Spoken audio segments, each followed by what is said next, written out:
to talk. Educational system, the crisis in the educational system. Charter schools are popping out.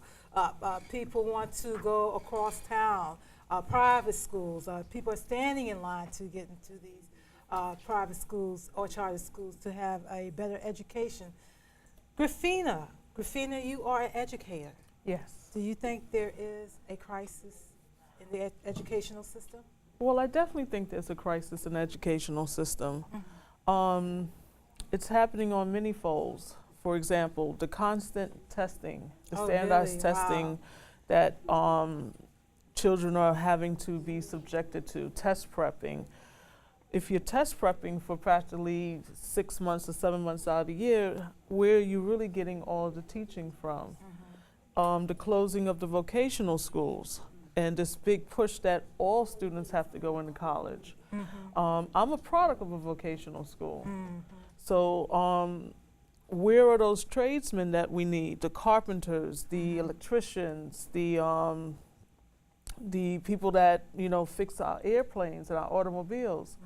Then you have the fight to get into all the specialized schools. Yes, that's the fight. See people out there sleeping overnight to get a good education.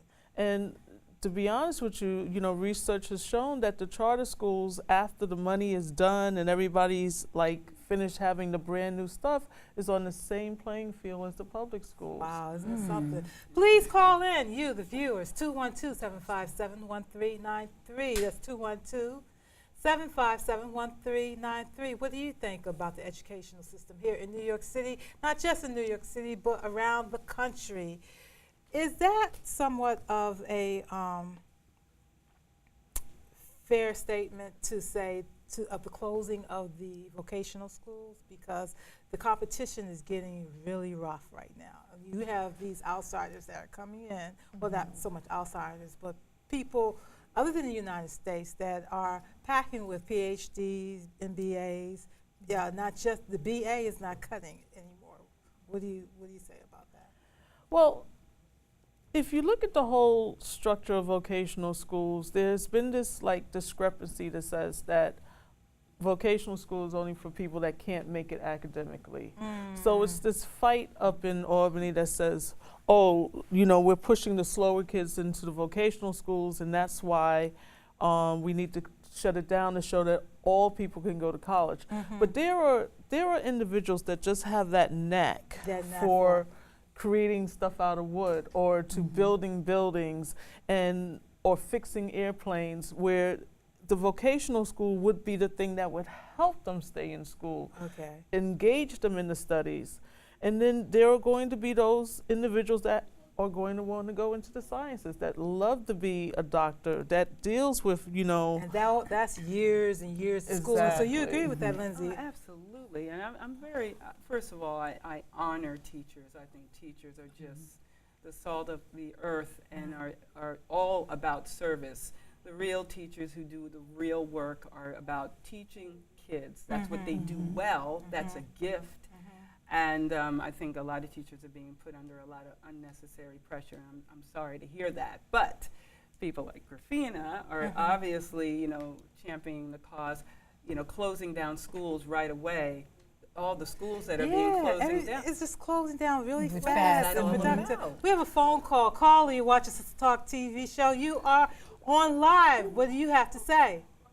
Good afternoon, Dietra. How you doing? I'm okay. How are you? Good. This is Rob from Manhattan, one of your favorite callers. Okay. I'm glad you're calling. What do you have to say, Rob? First of all, to the young lady that sang at the beginning of the show, I want to say we need more songs for the children, for the families. There used to be a time where music used to be centered around children and our families, and that has just totally fallen by the wayside. As far as the education system is concerned, education is a universal thing, and education begins first and foremost in the home. Absolutely. And these kids that are running around with guns and shooting innocent people, the one-year-old child that was taken out last week was absolutely atrocious. Yes. And Mayor Bloomberg has all this money to open these private schools and no money for the public schools. Where Yeah. are they getting this money from? Yes. This is absolutely insane. Right. And the way these children are not taught enough about Black history or history in general, as far as how America is programmed. Okay. And unfortunately, they choose not to listen to what is taught.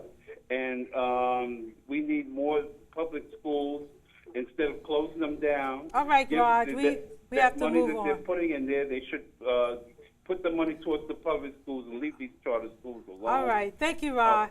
All right, thank thanks you. for your comment. What do you have to say? I mean, you're very important. You know, I was engaged. I said, wait a minute, I'm on TV. You're so good at it, Dietra. You're so great. That was very gracious. Yes, I was was very engaged great. because I like what he Very says. You know, I said, yeah. This is true. You know, I Yeah. feel like I'm sitting at a coffee table with you, Rod, but we got to move on. Very passionate. He had a lot to say about all the topics you Yes, mentioned at the because- beginning of the show. This But is one of the true. things he did say was that the education starts in the home. When he said that right away, I totally agree. Also, when Grafina was talking about how the New York public schools are teaching testing, how to test, testing the children. My children are no longer in the New York City public school system. But when they left and I moved to where I currently live, that's the, my kids had to take tests to get into the school. Wow. And believe it or not, my children were behind academically. And they're well aware of what's going on in New York City public schools, the curriculum. They teach them, they prep them for testing. That's all they do. Right. When my kids, we moved to the new state, they teach grammar. You know, they don't teach that in the schools, like penmanship and script. They don't And do that? absolutely not. So what, they Spelling just type it in the now? New York yeah. public school. So the writing, the art of writing will be an art, right? Absolutely. Yes, it will be. They don't teach that in the New York public schools anymore. New York Okay. City public. That's shocking. How can you go on to read or comprehend anything or understand if you don't even know how to write? Okay, all right. So you agree with that? No more penmanship.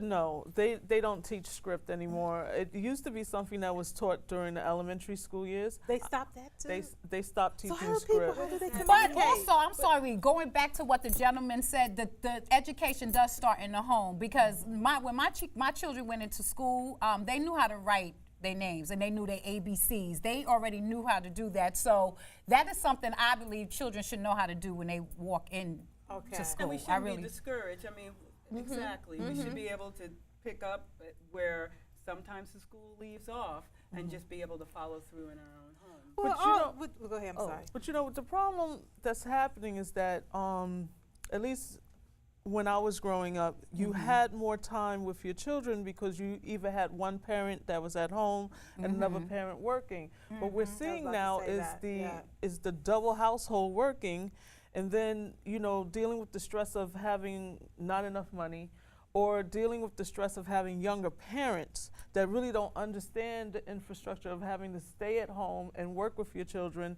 That is leaving these children coming into the school system really behind the curve. And also, we have to look at the economics, what's happening economically in our country. Also, there are a lot of people now that are really homeless, living in shelters, and they have to get up and go to school. I used to be a substitute teacher, and I saw that. I saw kids coming in kindergarten, first grade, with sleep in their eyes. And there was a time, I remember seeing this boy, and I tried to wipe got a cloth and tried to wipe the sleep off his eyes. And he was like, "Oh, Miss Kelsey, you can't touch the children." Because, I was like, so I went on, my hard-head self and just cleaned his face. Right. But it's so much going on in the school system. Please, if you have a comment, 212-757-1393, 212-757-1393, and say hello to Kim LaRue, Grafina, and also Lindsay. Hi. Yes. What do you have to say, caller? Is it me? Hello? Hello? Hi, what's your name? Where are you calling from? Oh, this is Benja calling from Harlem. Hi, Benja, how are you? What do you have to say? I'm good. I'm calling because I think that the public school system is horrible. Class sizes are way too big. 25, 26, 27 kids in a classroom, and it's just hard sometimes for teachers to have good classroom management. And then the other thing is taking the arts out of the school and taking physical education out of the school. I just think that they're not really servicing our children, and I'm wondering how we can fight as parents, as community leaders, to get that back, because it's a travesty what's going to happen to these kids once they supposedly graduate out of high school. What are they going to do, because they don't have any skills, and they're not really being taught to think. They're being taught to test. Thank So you. that's my That's a great comment. You want to comment on Big that? comment about the arts going back into the schools is crucial at this point. Yes. This need for self-expression. You know, there's many programs, nonprofit programs that are out there now that are trying to incorporate themselves into the public school system. I think we need more of that. Multicultural Music Group is one of them, based in the Bronx, that are going out there and going into the tougher neighborhoods and actually making a difference when it comes down to providing a music curriculum, and they actually see the results. And art is very important, because crucial. you're really learning how to work together, and you know, and making Express up, yourself. express yourself. Because there once upon a time when I was in school, I used to take the clarinet home, take the clarinet, you know, from the school system, the flute, the violin. I played all that stuff, and the piano. And look, I'm here now. So, caller, you watching Sister Talk TV show? What do you have to say? And who are you? Caller. Yes. Hi. Yes, good afternoon. Hi. Hey, my name is Wendell. Actually, I'm calling from Dubuque, Iowa. Oh, And- wow. Thank you.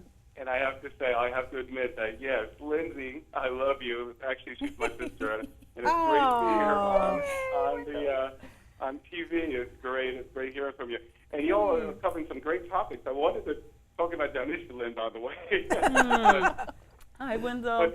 But regarding the school thing, I agree with what the panel said about it's going to be very difficult to train or to teach children, I guess, outside of the household, since everybody's working.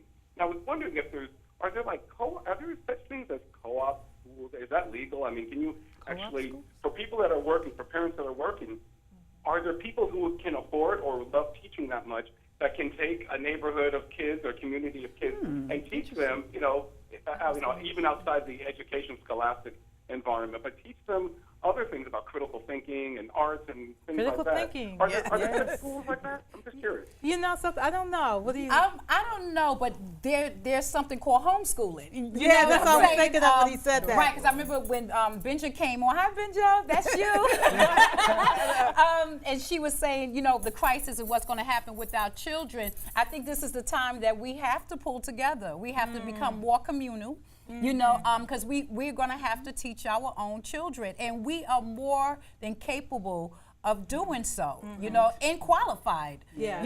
to do it. Right. Because I consider homeschooling my children also, but I did it hand in hand. I did a collaboration with the school system and in my curriculum. Well, it's funny that you say that, because when I was growing up, not only the benefits were there in the school system, but we had people in the community that would sit down and talk to us about what they knew. I had I had a friend whose woman, she was a Bible teacher, so she was determined to teach us the Bible.